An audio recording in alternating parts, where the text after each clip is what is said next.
Would you recognize someone you buried a year ago if they stood right in front of you? Before we dive into this story, please hit that like button. Share this with someone who needs to hear it. And subscribe so you never miss these emotional journeys. Also, drop a comment and tell us where you're watching from, because we absolutely love hearing from you. The rain hammered against the windows of the Hale mansion like angry fists. Inside, Richard Hale stood in his study, his face red with fury. He was one of the richest men in the city, a man who built towers that touched the sky and companies that employed thousands. But tonight, none of that mattered. Tonight, he was just an angry father who had come home to find his daughter crying again. "Where is Grace?" he shouted into the hallway. Grace appeared at the door, still wearing her simple dress and cardigan. She had been Lily's nanny for 3 years. She knew every one of the little girl's fears, every favorite bedtime story, every way to make her smile. But Richard never saw that. He only saw someone he paid to do a job. "Yes, Mr. Hale?" Grace said quietly. Lily was crying again. "I heard her from downstairs." "What were you doing?" His voice was cold, sharp as broken glass. "She had a nightmare, sir. I was reading to her and—" "Reading to her?" Richard slammed his hand on the desk. "I don't pay you to read fairy tales. I pay you to make sure she sleeps, eats, and stays out of my way when I'm working. That's it." Grace felt her heart sink. She wanted to tell him that Lily was just a scared 6-year-old girl who missed her mother, who had died 2 years ago. She wanted to tell him that children need love, not just rules and schedules. But she knew Richard wouldn't listen. He never listened. "I'm sorry, Mr. Hale. I'll do better." "No, you won't." Richard walked to the window, looking out at the storm. "You're fired. Pack your things and leave tonight. I'll have someone send your final check." Grace felt the words hit her like a physical blow. "Tonight? But, sir, the storm." "I don't care about the storm. And take Lily with you." Grace froze. "What?" Richard turned, his eyes empty and cold. "Take her to her grandmother's house across town. I can't deal with this right now. I have a meeting in Tokyo tomorrow, and I need to focus. My mother can handle her for a few days until I find a new nanny." "Mr. Hale, please. The roads are dangerous in this weather. Can't we wait until morning?" "No."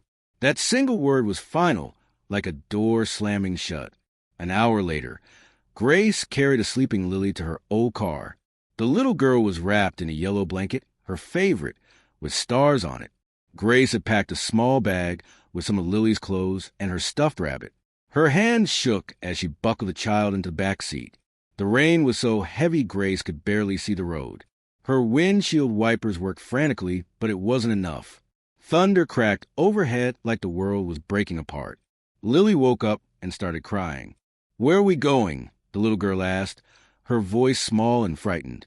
"To Grandma's house, sweetie." "It's okay. Go back to sleep." But Lily couldn't sleep. She cried harder. "I want Daddy. I want to go home." Grace's eyes filled with tears. She reached back to hold Lily's hand while trying to steer with the other. "I know, baby. I know." That's when the headlights appeared. They came out of nowhere, bright and blinding. Grace screamed and jerked the wheel. The car spun, hit something hard, and then there was fire. So much fire. Grace woke up in a hospital bed 3 days later. Her head pounded. Her arm was in a cast. A nurse stood over her, checking machines. "Where's Lily?" Grace gasped. "Where's the little girl?" The nurse looked uncomfortable. "You should rest. The police want to talk to you." But before the police came, someone else did. A man in an expensive suit with cold eyes. His name was Harold, and he worked for people who did things that weren't exactly legal. "Grace Martinez," he said, sitting in the chair beside her bed. "You're in a lot of trouble. Where's Lily? Please, I need to know she's okay." Harold smiled, but it wasn't a kind smile. "The car burned pretty bad. They found remains. Small remains.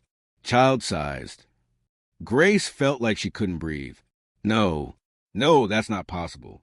Lily was right there. I pulled her out. I know I did. I remember."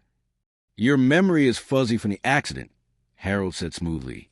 Here's what really happened. You kidnapped Richard Hale's daughter. You crashed the car. The child died. And now you're going to prison for a very long time unless... Unless what? Harold leaned closer. Unless you do exactly what I tell you. You see, Richard Hale has enemies. Powerful enemies who wanted to hurt him. They paid me to make sure his daughter disappeared. I was going to do it myself, but then you crashed that car and made everything so much easier. Grace's blood turned to ice. You're lying. Lily's alive. I know she is. Maybe she is. Maybe she isn't. Harold stood up. But if you tell anyone what I just said, if you go to the police, if you try to find her, I'll make sure you never see daylight again. You'll take the blame for everything. Kidnapping. Murder. All of it. He dropped an envelope on her bed. There's money in there. Enough to disappear. I suggest you use it. After he left, Grace opened the envelope with trembling hands. There was cash inside. A lot of it. And a note that said, "Run." So she did. Grace checked herself out of the hospital against the doctor's advice and vanished. She moved from motel to motel, city to city, always looking over her shoulder. The news reported that Richard Hale's daughter had died in a terrible accident, that the nanny had fled the scene, that police were searching for Grace Martinez in connection with possible kidnapping and negligent homicide. Richard Hale buried an empty coffin. He placed a stone marker in the cemetery that read, "Lily Hale, beloved daughter, forever 6 years old." And every single day for the next year, he visited that grave and cried.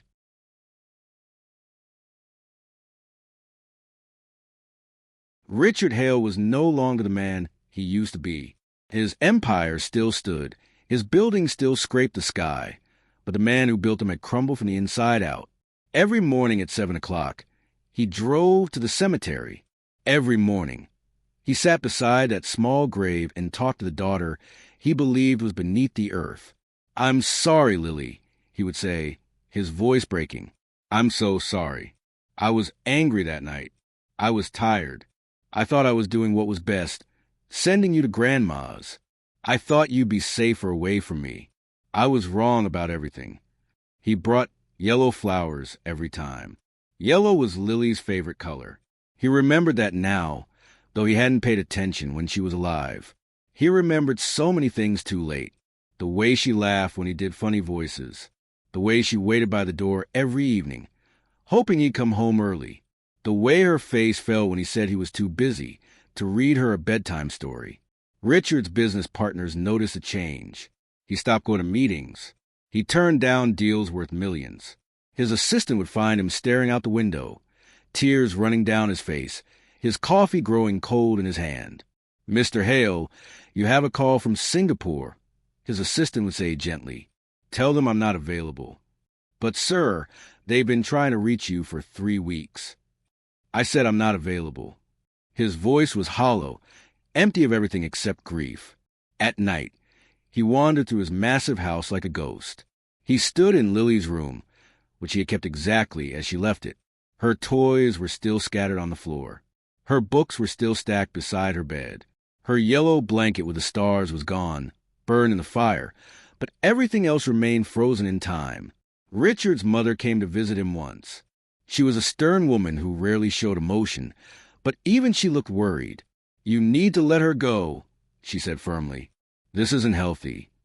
"I killed her," Richard whispered. "I sent her out in that storm. I fired Grace because I was angry. I didn't even say goodbye." "You didn't kill anyone.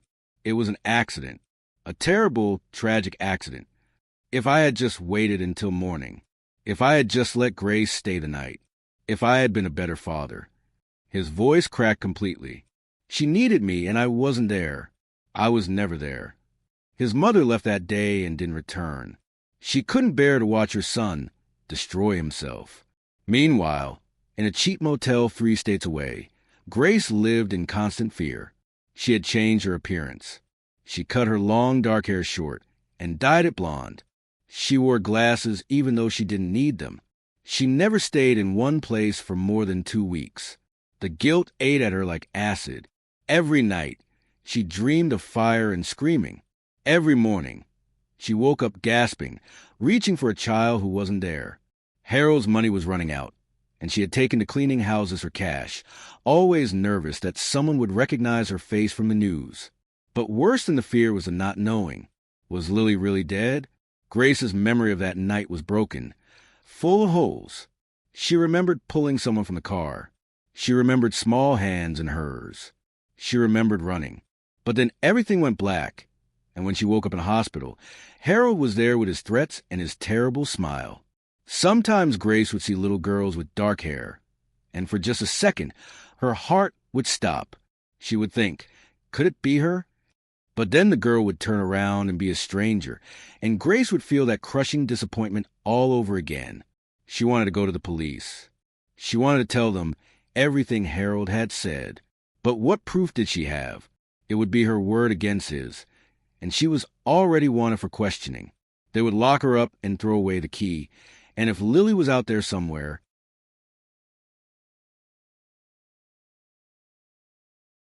alive, Grace would never be able to find her. So she stayed hidden and waited and hoped. What nobody knew, not Richard or Grace or anyone else, was that Lily was alive.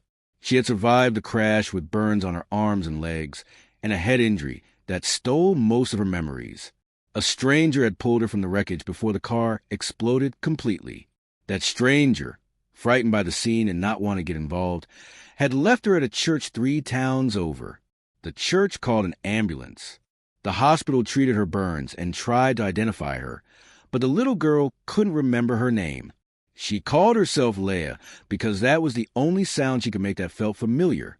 She didn't remember her father or her house or Grace. She only remembered yellow stars and someone singing to her in the dark. After 3 months in the hospital, with no one coming to claim her, Lily was sent to an orphanage. It was a clean place, not cruel, but not warm either. The other children were nice enough, but Lily felt like something was missing, like there was a hole in her chest where important things used to be. She would have nightmares about fire and wake up crying. The caretakers were kind, but they didn't understand. They would pat her head and tell her everything was okay, but Lily knew it wasn't. She knew she had lost something precious, even if she couldn't remember what it was. Then one day, 6 months after the accident, something strange happened. One of the caretakers took a group of children on a field trip to the cemetery to learn about taking care of graves and showing respect for the dead. It was supposed to be educational. Lily wandered away from the group. She felt pulled toward something, though she didn't know what. She walked between the headstones, reading names that meant nothing to her, until she saw him, a man in an expensive suit kneeling beside a small grave, cry like his heart was broken. He held yellow flowers in his hands. Yellow flowers with stars drawn on the wrapper. Something inside Lily's chest twisted painfully. She hid behind a large monument and watched him. She didn't know why, but she couldn't look away. The man talked to the grave as if someone was listening. I brought your favorite today, sweetheart. Yellow roses. Remember how you said they look like sunshine? I never told you, but you were my sunshine. You were the only good thing in my life, and I didn't realize it until you were gone. Lily felt tears on her cheeks. She didn't understand why she was crying. She didn't know this man. But something about his voice, something about the way he touched the headstone with such gentle sorrow, made her feel like she was remembering something important from very far away. She came back to that cemetery every week after that. She would find excuses to return, sometimes sneaking out of the orphanage when the caretakers weren't watching carefully. She would hide and watch the man visit the grave. She learned his schedule. 7 o'clock, every single morning, like clockwork. And slowly, piece by piece, her memory started to come back. A voice saying, "Lily, time for bed." Strong arms lifting her up. A tickle fight on a rare Sunday morning. A watch that ticked loudly in a quiet study. Her name was Lily. That man was her father. And according to the grave he visited every day, she was supposed to be dead. Back in her motel room, Grace finally got a visitor. Harold appeared at her door like a bad dream she couldn't wake up from. "We need to talk," he said, pushing his way inside. "I did what you said. I disappeared.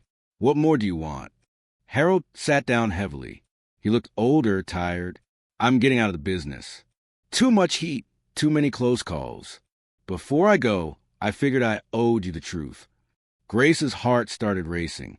What truth? The girl lived. The room spun. Grace grabbed the edge of the table to steady herself. What did you say? Lily Hale survived the crash. I had people watching. They saw someone pull her out. They followed her to a church, then to a hospital, then to an orphanage across the state. She's alive, Grace. She's been alive this whole time. Grace couldn't breathe. Joy and rage and horror all crashed over her at once. You knew? You knew she was alive and you let me think she was dead? You let her father think she was dead. It was cleaner that way. My employers wanted the girl gone. Didn't matter if she was dead or just disappeared.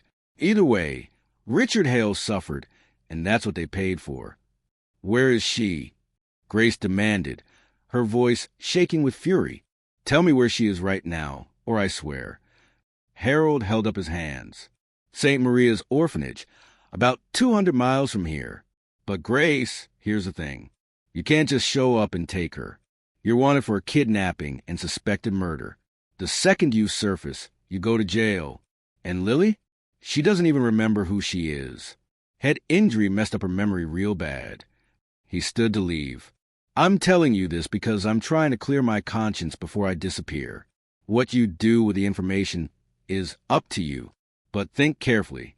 If you try to get her back, you risk everything. Maybe it's better she stays lost. Maybe she gets adopted by a nice family and has a fresh start. After he left, Grace collapsed on the bed and sobbed. Lily was alive. Her sweet little girl was alive. But she was also lost, hurt, and alone. And Grace had no way to reach her without destroying her own life and possibly making things worse.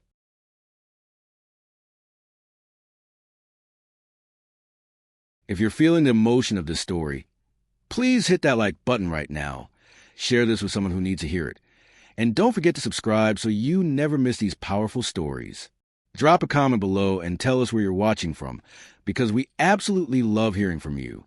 3 weeks after Harold's confession, Grace made her decision. She couldn't take Lily from the orphanage without causing more damage. She couldn't turn herself in without losing any chance of ever being in Lily's life again. But she could do one thing. She could tell Richard the truth. She spent days watching him from a distance, learning his routine just like Lily had. Every morning at 7 o'clock, he came to the cemetery. Every morning, he brought yellow flowers. Every morning, he broke down and cried. Grace knew she had to be careful. If she approached him wrong, he might call the police before she could explain. She needed to catch him at the right moment, when his grief had softened him enough to listen. The morning she chose was cold and gray. Frost covered the ground, and the cemetery was empty except for Richard kneeling beside the grave. Grace watched him from behind a tree, her heart pounding so hard she thought it might break through her chest.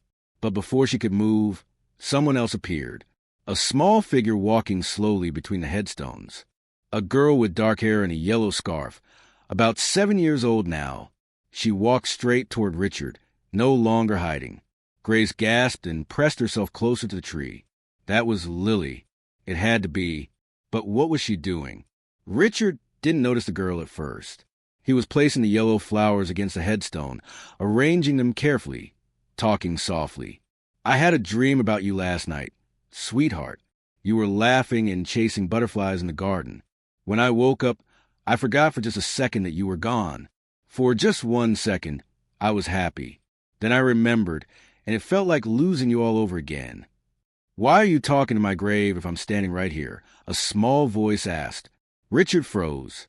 He turned slowly, his face pale, and saw the girl standing 3 feet away. She looked so much like Lily, but older. Her hair was longer. She had scars on her arms that hadn't been there before. But her eyes, those dark eyes that haunted his dreams, were exactly the same. Who are you? Richard whispered, his voice shaking. I think I'm Lily, the girl said. I wasn't sure for a long time. I couldn't remember things. But I've been watching you come here every day, and every time I watch you, I remember a little more. I remember your voice. I remember your watch that goes tick, tick, tick. I remember you were always too busy, but sometimes you would pick me up and call me your little star. Richard couldn't move. He couldn't breathe. This had to be a dream. This had to be grief playing cruel tricks on his mind. You're not real, he said, tears streaming down his face. You can't be real. I'm real. Lily stepped closer. She reached out and touched his hand. See? I'm real. I'm here.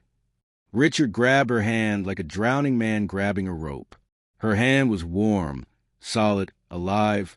He pulled her close and wrapped his arms around her, sobbing so hard his whole body shook. Lily, is it really you? How? They said you died. They said there was nothing left. How are you here? I don't know all of it, Lily said, hugging him back. I was in a hospital for a long time, then an orphanage. Nobody knew who I was. I didn't even know who I was. But something kept pulling me here, to this place, to you, and now I remember. You're my daddy. I'm so sorry, Richard gasped. I'm so sorry I sent you away that night. I'm sorry I was always working. I'm sorry I never told you I loved you. I'm sorry for everything. I forgive you, Lily said simply. Will you take me home now? Before Richard could answer, Grace stepped out from behind the tree. Her legs felt like they might give out, but she forced herself to walk forward. Both Richard and Lily turned to look at her. Richard's face changed instantly from joy to rage. You, he hissed. You killed her. You took her from me. I didn't kill her, Grace said, her voice steady despite her fear. I saved her. Let me explain everything, please. Explain. Richard stood up, putting himself between Grace and Lily. You kidnapped my daughter. You crashed the car. You ran away and let me think she was dead for a year. What could you possibly say to explain that? Grace, Lily said softly, I remember you too. You used to sing to me. You read me stories about princesses and dragons. You weren't mean like Daddy said. Richard looked down at Lily, confused. What? Grace took a deep breath. That night, you fired me. You told me to take Lily to your mother's house in the storm. I begged you to wait until morning, but you wouldn't listen. I never kidnapped her. I was doing exactly what you told me to do. That's a lie, Richard said, but his voice was less certain now. Is it? Check your phone records from that night. Check your security cameras. You'll see yourself order me to leave. You'll hear yourself telling me to take her right then, no matter what the weather was like. Grace's voice broke. I didn't want to go. I knew it was dangerous. But you were my boss, and I was scared to lose my job. So I went, and everything went wrong. Richard stood very still. Memories of that night flickered through his mind.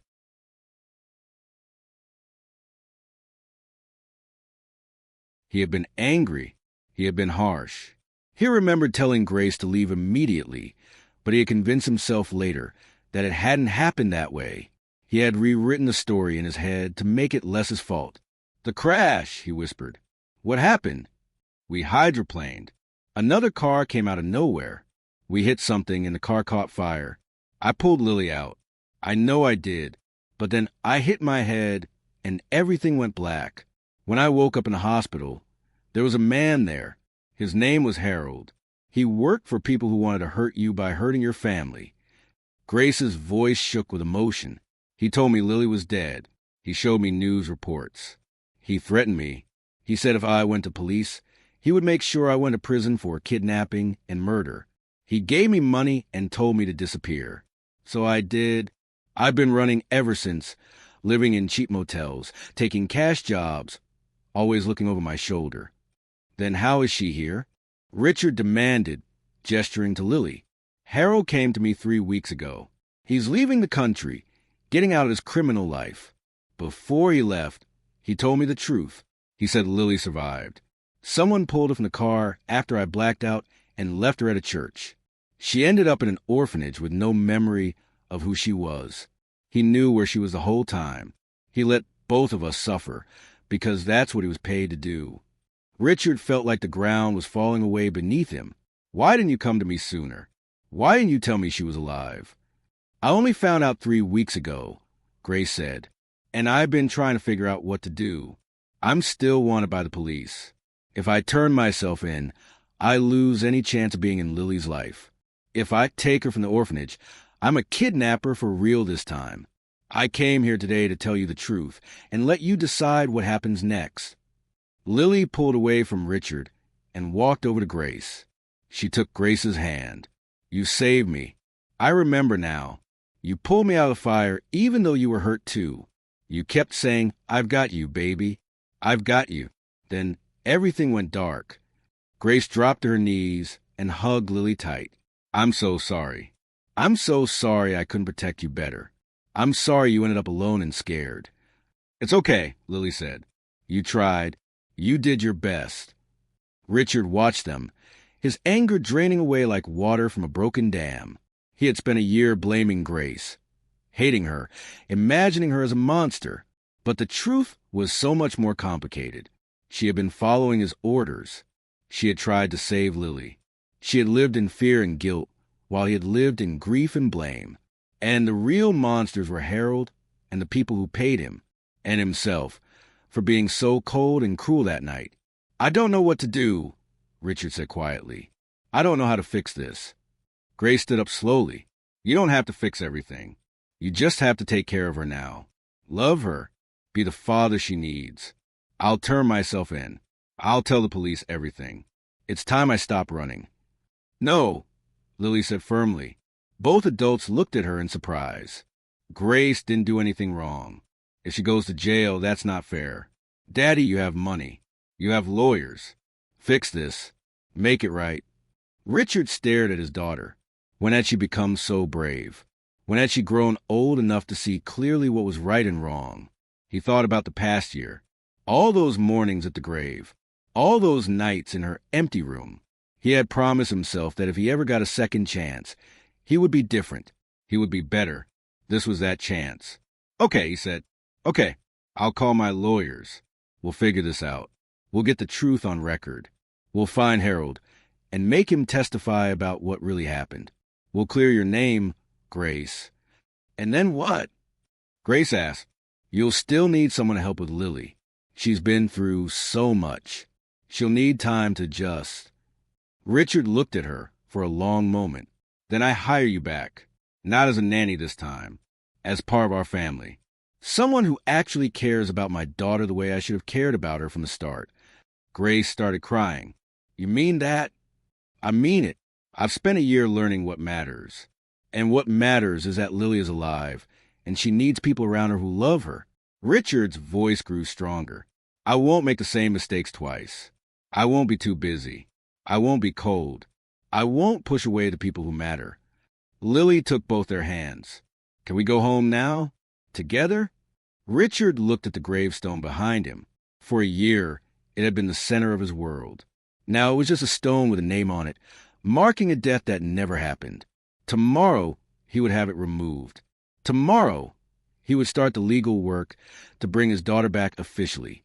Tomorrow, he would begin making amends for all his failures. But today, right now, he would take his daughter home. "Yes," he said, squeezing Lily's hand. "Let's go home." As they walked to the cemetery together, Richard carrying Lily on his shoulders while Grace walked beside them, the sun broke through the clouds for the first time in weeks. Lily pointed at the sky and laughed, that pure, joyful sound Richard had thought he'd never hear again. He had lost a year to grief and blame, but he had the rest of his life to do better, to be better, to show his daughter that love can survive anything, even death itself. That evening, in the house that had been silent as a tomb, there was laughter. Yellow flowers filled every room, not as memorials to the dead, but as celebrations of the living. Richard read Lily 3 bedtime stories, then 4, then 5, unable to say goodnight, because he couldn't bear to let her go. When she finally fell asleep, he sat beside her bed and watched her breathe, in and out, alive, real. Grace stood in the doorway, hesitant. "I'll let you have this time with her." "Grace," Richard said softly, "thank you for everything, for saving her, for suffering when you did nothing wrong, for coming back even though you were scared. Thank you." She nodded, tears in her eyes, and quietly closed the door. Richard took off his watch, the one that ticked so loudly Lily used to put her ear against his chest to hear it. He placed it on her nightstand where she could see it when she woke up, a reminder that time, once lost, can sometimes be found again, that second chances do exist, that love, real love, never truly dies. It just waits, patient and stubborn, for the moment when broken people find the courage to put the pieces back together. And sometimes, if you're very lucky and very brave, those pieces fit even better than they did before.